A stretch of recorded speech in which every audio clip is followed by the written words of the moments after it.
should be given to a state based on the population now. All we are saying, systematize it, make it a 2011 projection based on the 2001 census, or use the provisional thing now. So then states know that look, this number is going to go up, it's going to stay with me. But if you give an ad hoc allocation, it's not going to work. So we are really stuck. Exports, Commerce Ministry is very keen, sections of Finance Ministry are very keen, and Mr. Sharad Pawar, for different reasons, is very keen. But for them, nobody else is keen on exports because it will reflect poorly on government. So that's, so far as the question goes on numbers. You know, I don't want to attempt an answer to what you said. I think that yes, but I just want to offer, if you call this an insight. Between 2000 and 2006, I lived and worked in Chhattisgarh. And I worked very closely with the government on primarily two programs. One was a healthcare program called the Mithani program, which was later on upscaled by Government of India as ASHA, where we trained 60,000 health workers and as human volunteers, and we brought down the rural infant mortality from 95 to 61, which is the sharpest drop in infant mortality for North Indian state. And the second thing I of course worked on was PDS reform, so the state government. So when I was leaving the state in 2006, just around Chhattisgarh elections around the corner, I asked the chief minister, I said, look, as part of the Mithani program, 30,000 fewer babies are dying today than they were last year, and the number is going up. Do you think this will give you electoral benefit, which is more than, say, what we've done in PDS, because we just started the reform process? He gave me a very insightful remark. He said, I won't get a single vote because of the reduction in infant mortality. Because no mother in Chhattisgarh, and I think we can extend that to the rest of the country, believes that a child is going to die. Every mother believes my child is going to survive. So people are not comparing, they're not going to thank me because their child is around. So he said, forget it. That was something that is gone. It's not going to give me political benefit. He said, if I had not taken your advice and constructed hospitals and built visible health infrastructure, which would have no impact on health indicators in that region, because I wouldn't have been able to put doctors or medicines in there, it would have got me election results because it's visible. And therefore his conclusion was that food, it works because people feel the tangible benefit. So somewhere I think we as non-politicians are not able to analyze the reasons behind decision making of that kind. On the aspect of universal PDS, when people ask me, why are you in favor of universal, or what I am in favor of making is a quasi-universal, which you exclude income tax payers, government employees, people like me, whatever.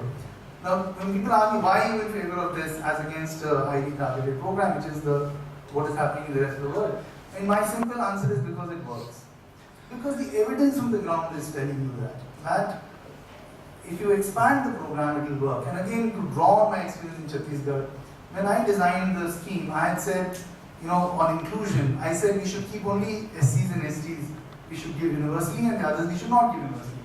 And the CM said, look, every village I have OBC, why should I go by SC/ST criteria? Every village I will have OBC. In fact, he said, if I give to the OBC fellow, even make sure that the shop runs. And in the first part of the program, when we did a series of reforms, there's no time to discuss that, it had a marginal impact on the PDS overall. But the moment you expanded the program and reduced the prices, the impact was much, much higher. So all our initiatives in IT and all of that, which followed in the March talk about model, were incidental to the real reform, which was the expansion. So I don't agree, therefore, with the view that there should be less state in the lives of the poor, because again, to me the evidence is to the contrary, that what I see is there is far too much caring happening for citizens like you and me, who do not actually deserve most of the subsidies that we get, whether it's on education, on healthcare, or the effective economic transfer. For one, if you look at 35 kilos of grain, what is the economic transfer? The cost, subsidy transfer today, even at the economic cost of 18 rupees, I'm sorry to say, is lower than the subsidy I'm getting on one gas cylinder from Government of India. Surely the poor deserve more.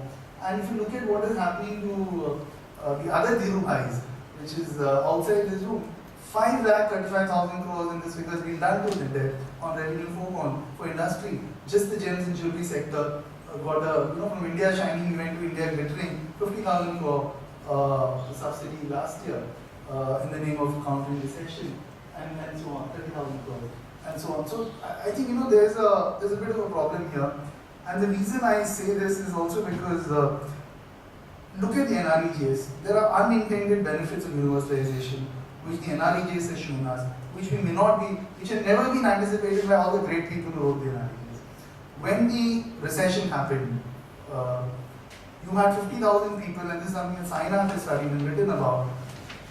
Just from one district of Ganjam, in Orissa, 500,000 people were laid off in Surat because they used to go to the diamond cutting industry where they were getting 5 to 7,000 rupees a month for diamond cutting. They go back to their districts. If you had a BPL, APL criteria applicable, they couldn't have gone back to the district and gone to the NREJs. But that's exactly what they did. They came back to NREJs, they worked, they got much lower wages, but they worked, they survived. Only because this program was so self-targeting, they had no option, so they came back. So there are unintended benefits that I think we should be a little more open to that. Today we may say that have a highly targeted program, but as Vipul said, in a few hours, you have a number of people being so flexible. And lastly, on your question of rain-fed agriculture and millets, look, the problem is actually on the other side. Our production of millets is only 40 million metric tons. And therefore, to think that a transfer to millets in the PDS, firstly, it's not feasible because the numbers don't matter. Only Number those two, regions.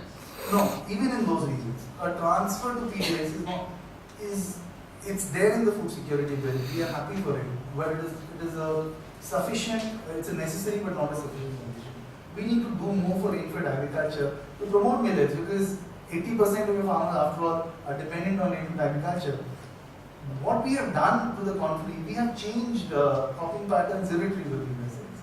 And it's very, very difficult to reverse this cycle in the short or the medium run. And I don't really have the vision to do it in the long run. In the long run, we'll all get sorted out because of climate change. But as of today, it is not feasible. It is not feasible for a wholesale transfer. It is feasible very locally.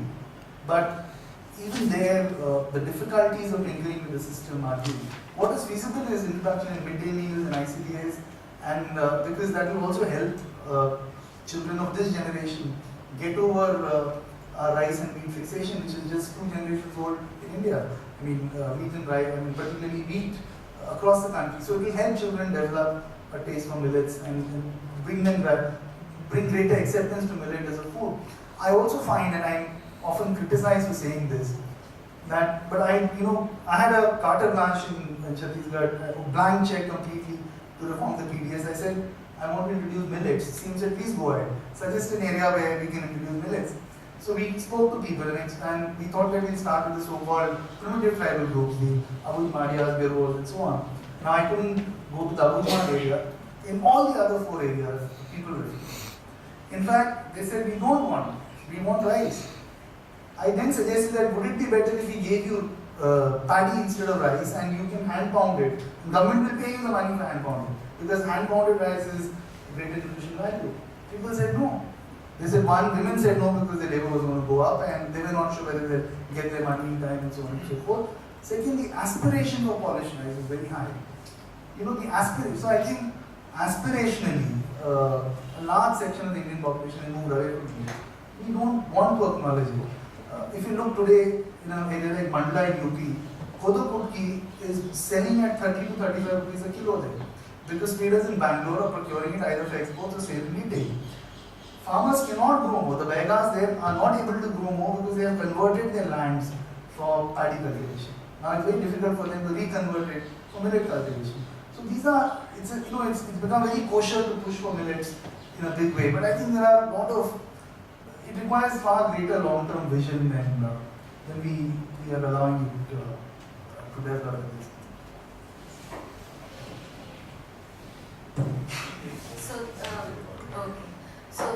Since he stopped at millets, I want to start with millets because I have a slightly different point of view on that. But I preface it while saying that I'm not an agricultural expert. Yeah, so one has to bear this in mind. I think so. In our survey, we did ask people if they wanted millets, and the results are very different from what I was saying. We found 70% saying that if millets were given through the PDS, they would take. So there is a demand for it. This is the survey results. I don't know about about other areas. There are 5 very good arguments for millets. First is nutrition, which you already said. Second is that the economic cost of procurement of millets is half of that of paddy. So it will reduce the food bill to the extent that they replace wheat or rice. Third is that at the moment the government is only procuring 4% of the total production. Yeah? So the potential for increasing procurement is pretty vast. Like for wheat and rice, the government procures about 30% of the marketable surplus. In the case of millets and maize, it's only 4%. So the scope is certainly there for expanding it. Fourth, which is the more longer term and vision related thing, is that much of the Green Revolution focused on wheat and rice, right? Pulses and millets were just given the go-by. So, once one is willing to admit that, and there is some, when we need vision, we can't survive without vision in this country. So I think Indian agriculture, large parts of Indian agriculture are better, agricultural conditions are better suited for the cultivation of millets, and therefore one does need to think in the longer term and try to see if something can be done. And finally, a very good argument for certainly bringing in millets, not complete switchover, is that it will impart more self-selection to the PDS. Millets tend to be consumed more by the poorer people. Yeah? So that will make the PDS more self-selective. See, there's already an element of self-selection in the PDS. We don't give basmati rice, we give fair quality rice. So already people like you and me will say, chodo yaar. Yeah? And that self-selection you can see even more evidently in Tamil Nadu, where it's a universal PDS. IIT professors are also entitled. And in the richest 20% of Tamil Nadu, 30% do not buy anything from the PDS. So 1/3 are self-selecting out. And I think when people say, oh, why should we give the Adani and Tata and Uber, this is something we forget, that there will be some self-selection, much more than in the case of cash. Cash everyone wants. In cash, there's not going to be selected, because cash everyone can use in some way or the other. Okay, so moving on from millets, actually I wasn't really needing to draw a conclusion from the survey to say that there is evidence against targeting or whatever, but I was rather saying that in terms of what we have learned from secondary data and from the field study, certainly suggests that in states where the PDS is either universal or quasi-universal, like Chhattisgarh and Orissa, it is performing better. And on the other hand, this was not the focus of this particular survey, but there is more secondary database research that Joe and I did together, which really shows how absolutely criminal BPL targeting has been. I mean, W's case is a very eloquent example of that. This chap, very hard-working fellow, well from a construction site, he's broken his back and he can't move from bed. He has bed sores. For 1.5 years now, we have been putting pressure. Jean has been putting pressure through district administration, state administration, even calling up in Delhi. People from Delhi have sent instructions. Biraj has intervened through the commissioner's office, and yet that MO, the marketing officer in Manika block, just says, I cannot issue any more cards, there is a cap. And now they've cancelled the card of somebody who died, but now we're worried maybe there were some survivors. The examples one can give of this sort of, it's just completely random basically, the distribution of cards. How much ever we will try, I think it's just going to be very difficult to get around. I mean, in principle, no one will disagree that, we should do more for the ones who are weaker and we should do less for people like me. But at the practical level, in terms of implementation, we have learned at a very high cost how that this is just not happening. It's just not working. Nobody seems to have been able to find a solution. Shall I finish and then after you? Oh, okay. So those were the two questions that were related directly to the presentation. There was Ritu's concern about how the demand was whittled down from 50 kgs to 35. Now this is my personal view. I feel that in the context of the Food Security Act, that why should the state be obliged to give me every grain I need? People are capable of, I see the Food Security Act as something to protect people from starvation, from something really terrible. Therefore, this is my personal view, and of course I've had big arguments. I've gotten into big trouble with the Right to Food campaign people for having this sort of view. And then the more difficult question is then who should legislate the amount of food? I really don't have an answer, and I think that's a very deep question for which I'm trained as an economist. I'm not trained to answer those sorts of questions. So I'm going to, but this is my personal view. I feel that if the Food Security Act puts some sort of bare minimum in place, with 25, 35, doesn't matter. At least people will hang on to that, and then for the rest they'll do. I mean, it's not as if they can't do anything, right? And they have some sources. All of them have something going for them, and I feel dono milake they'll be able to manage.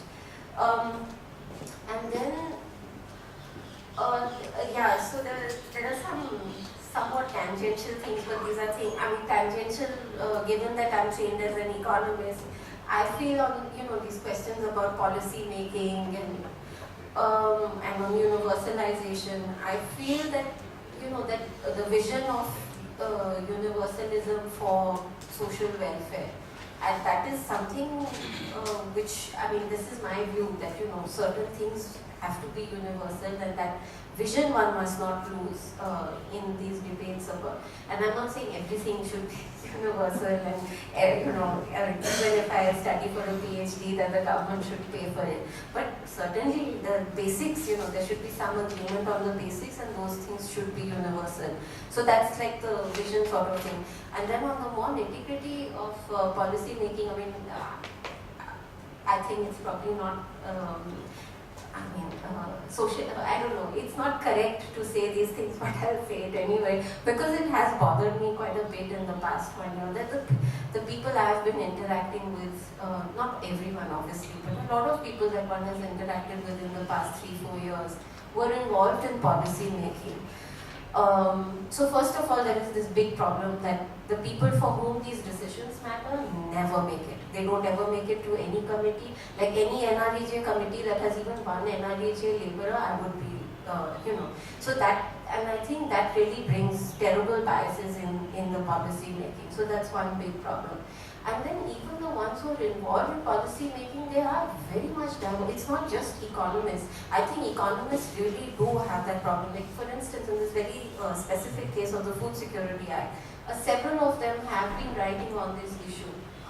All of them without exception have drawn on the results of a 2005 Planning Commission report, in 2011. And that Planning Commission report gives you data. The reference period is 1997 to 2001.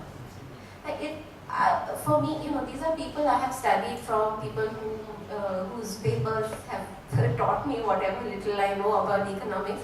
It's very deeply disappointing to see why, because it suits their argument, they pick something that suits them. Similarly, there are several instances of this. So certainly, I think economists, I don't know, maybe the economics training does something to our brains that makes us less human or whatever. So there is that problem, but even the others who are involved in policy making, when you come from theory into policy making, and I'm thinking more actually of economists than others, there is a certain when you're doing theory, it doesn't matter, it doesn't affect anyone's life in a very direct sort of way. But when you're doing intervening in public policy, you have to be like, phuk ke kadam rakhne ki zarurat hai. And people will say कि हाँ 25 साल पहले मैं district collector था. So I've really been very disappointed with the sort of policy debates that I have, not all of them obviously, again I have to say there are some exemplary people that one has had the opportunity of working with and learned a lot from, but kya kare, I'm going to stop here. Yes, very short. So, it was really arising, 2 points just arising out of the response both of you made. One is, Deepika, the point you made, I think that's very vital. This whole link between policy, the way public policy is defined in India. And this is one of the things we're trying to do at CS, is to really also critique this domain called public policy. And I think one of the problems is that it's there's such a nexus between the economist and this domain called policy. And I'll just spell out briefly why.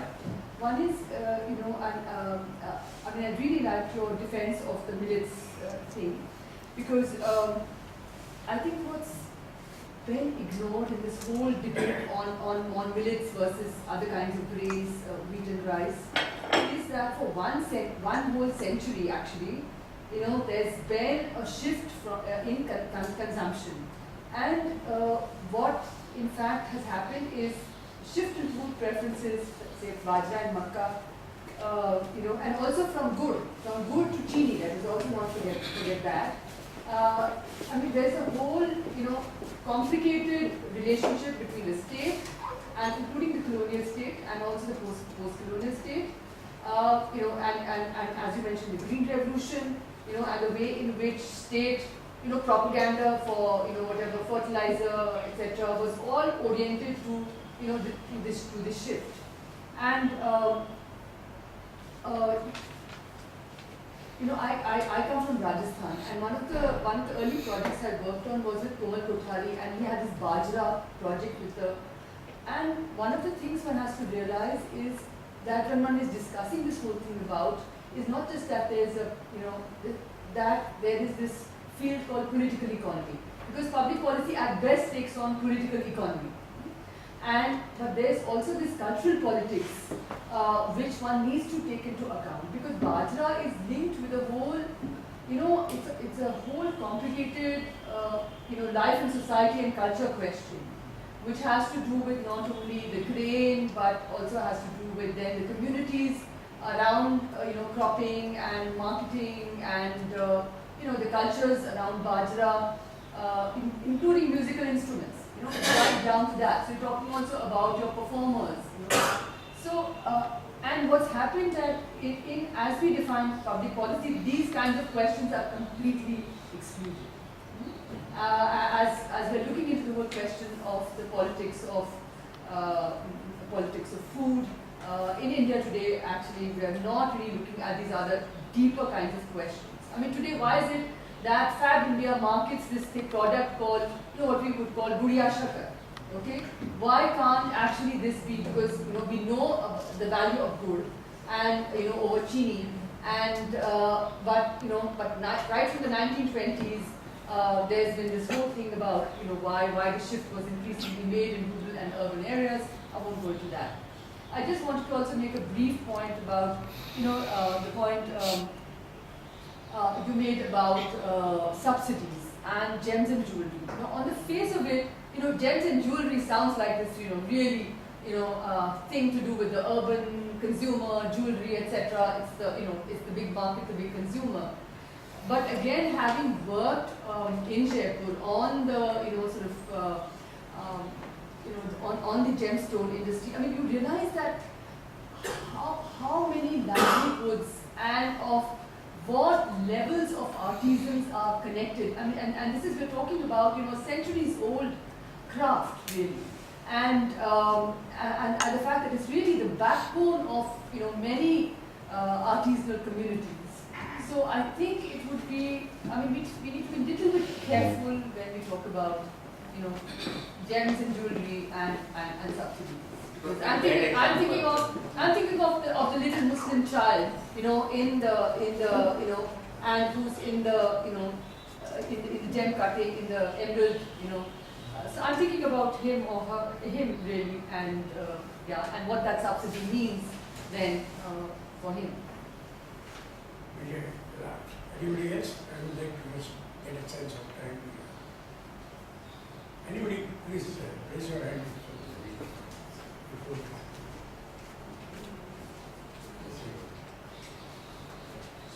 आपने विराट में शुरू में उसके policy के लिए advocacy component पे कई comment किए और कुछ सवाल योगेंद्र जी की उपस्थिति के बावजूद मैं भी ऐसा ही करना चाहता हूँ आपसे। अभी पिछले हफ्ते हमने देखा कि बहुत बुरे ड्राफ्ट से बहुत अच्छी पॉलिटिक्स पैदा हुई और 2-3 बड़े अच्छे ड्राफ्ट थे राहुल गांधी की स्पीच, अर्ना राय एनएसी, एनसीपीआरआई वगैरह का अच्छा था, उससे एक बैड पॉलिटिक्स कि कैसे उसको डिले किया जाए, डिलेजिटिमाइज किया जाए।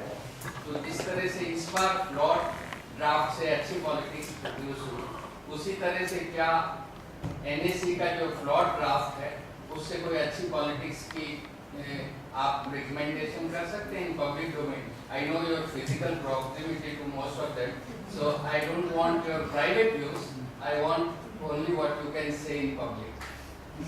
How to produce a good politics of education, whatever is feasible, given the cast of characters who produce a bad draft in NSC. Last point. ये चल नहीं रहा। कैसे?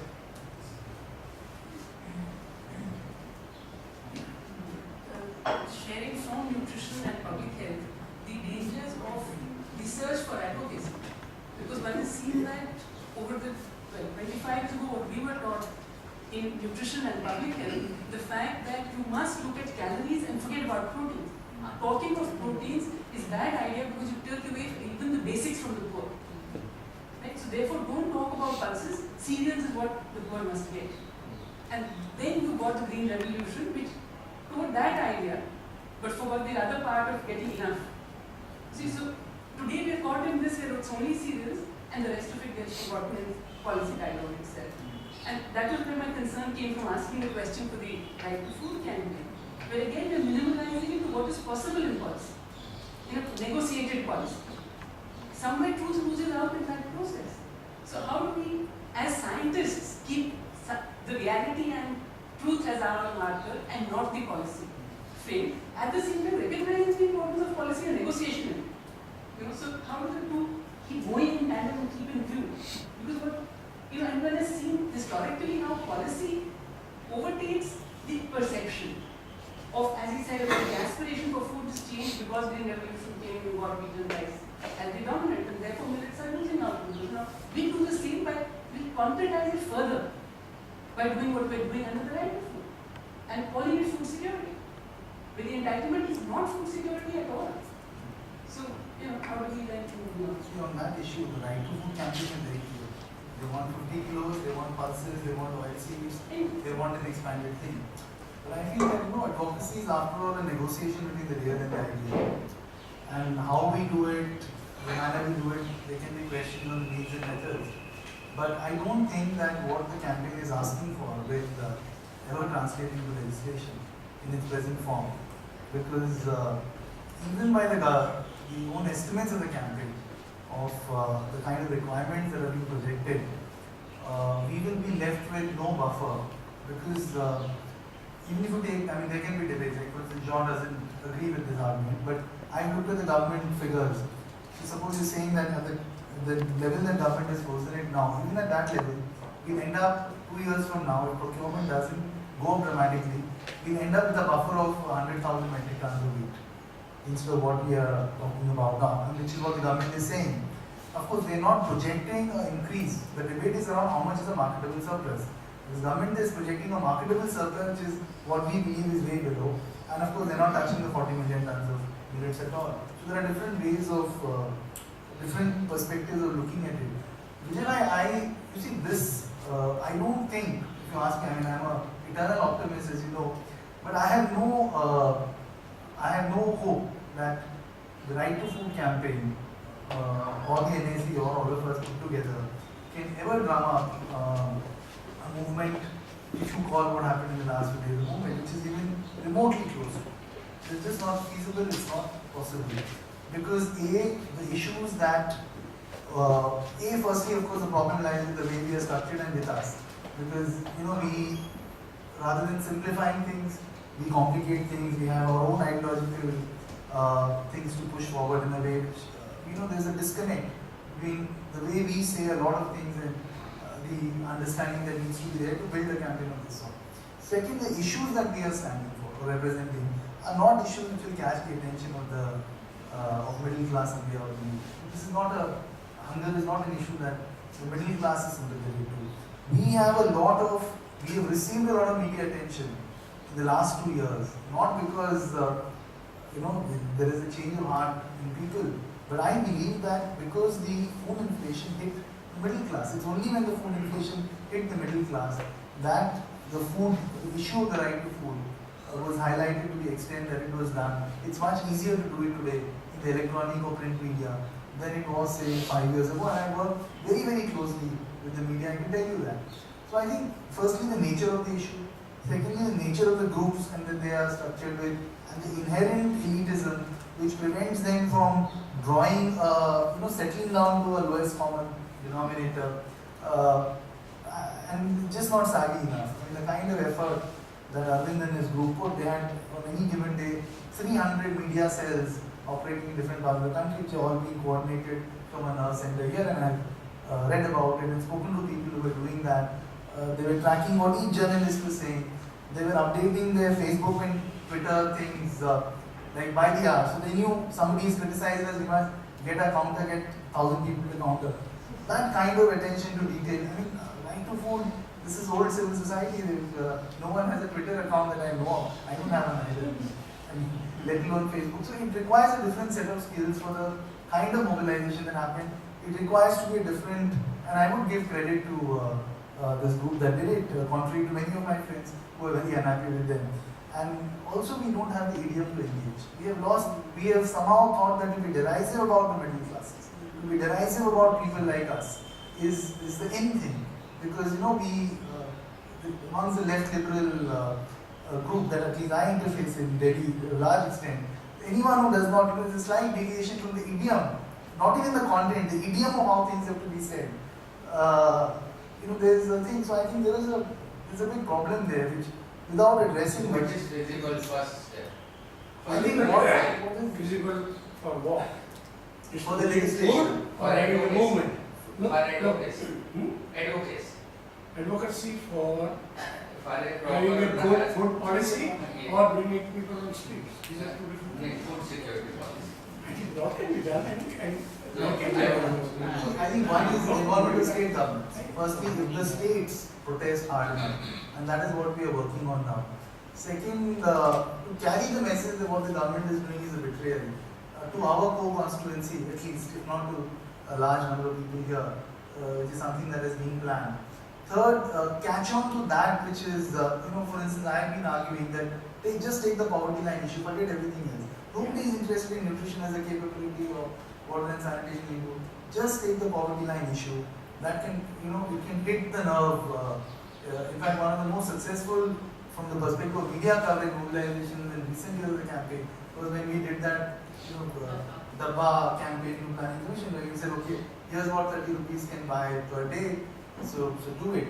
So that it caught the public imagination. We need to, I think, if we rephrase our idioms and our thinking and sort of go on to look at not what is, the entire universe of our demand. The big problem is that we have a very large universe of demand. And we do not want to engage. People are not interested. Let's face it. People are not going to be interested in your Gobi list of what needs to be done to bring in a bag. You have to reduce it to 4 or 5 simple things that they can connect with. Our inability to do that is our failing. And I think if the states, whatever needs to be done, I'm not hoping that we can do anything in Delhi. From the states is where we have an expectation. We'll be able to pressurize the politicians there, the ministers there to try and tell the government of India that look, this violates federalism, that violates the constitution, we are not interested in that. That's the only way it's going to change. And of course the change political dynamic. Because, to be fair also, we've not had much by way of governance over the past couple of years. It's not what you see, there is a paralysis in policy. And to be fair to the government, they just don't have the space to address any of these issues. It's just been firefighting from one issue to the other, much of it brought upon by themselves. And I don't know when this policy paralysis will end. I don't see it ending very soon without a very drastic change in who runs the government. And this tension between the government and forces outside the government, whether in the political party or whatever, the Congress and the government, till that is resolved, I don't really see this act seen as that.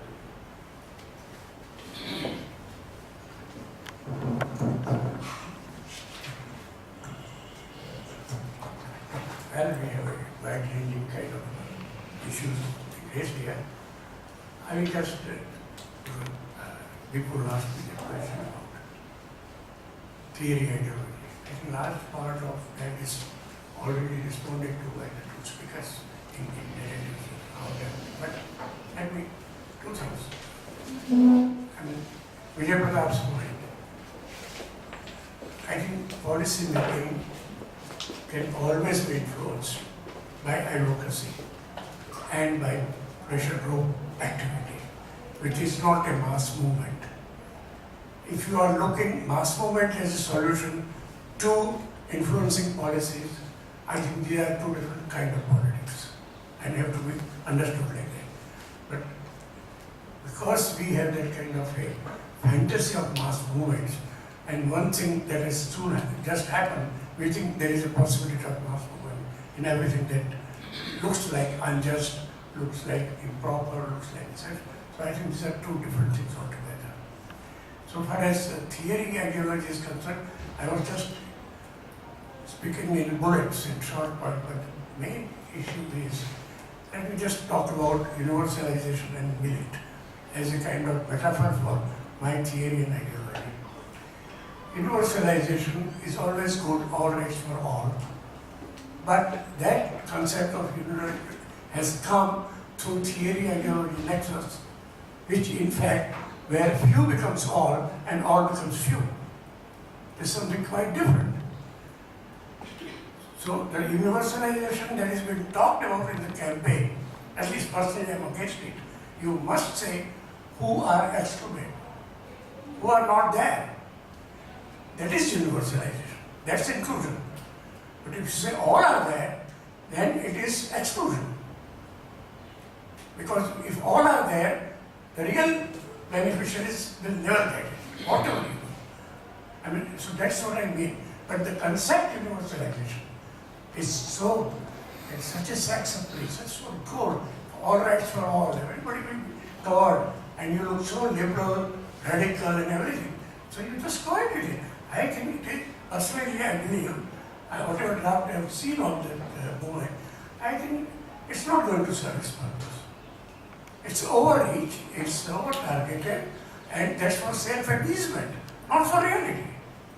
That's what I mean by theory policy nexus, which totally stonewalls, ignores data, facts, insights, experiences. There are exceptional economists like Ritika who are pay attention to these details. But that's not it. These are quick fixes. And quick fixes don't work.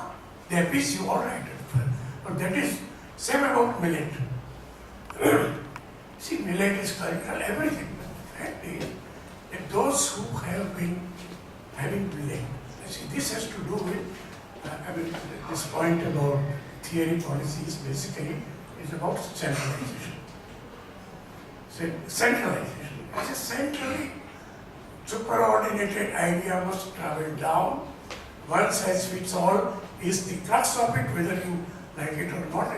If you have a better decentralized policy for right to food, millet will appear very differently.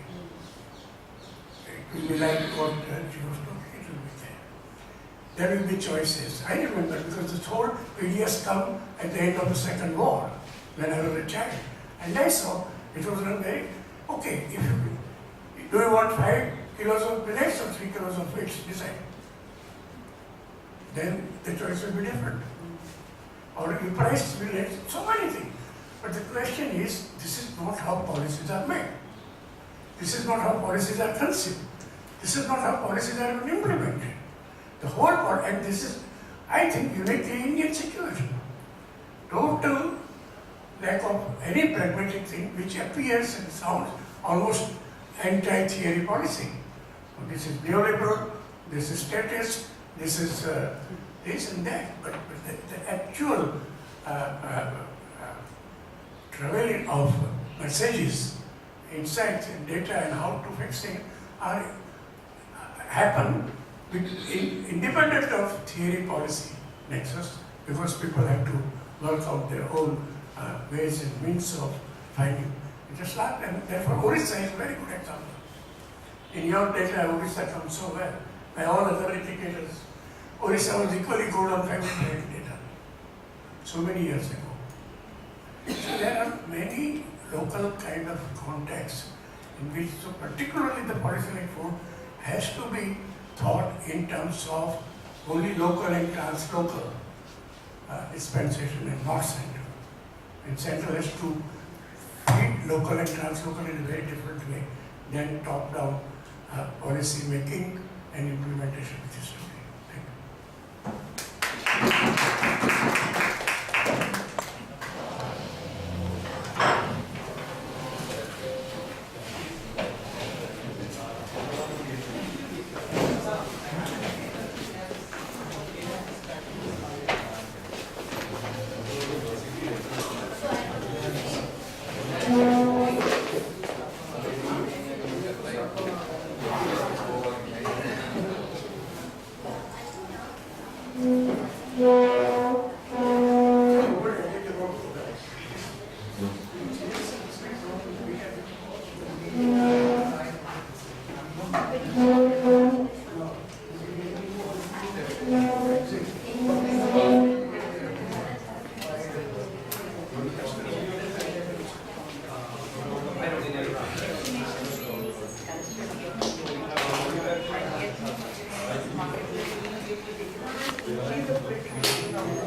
That's all that. Nothing else. It's such a, I don't know the word.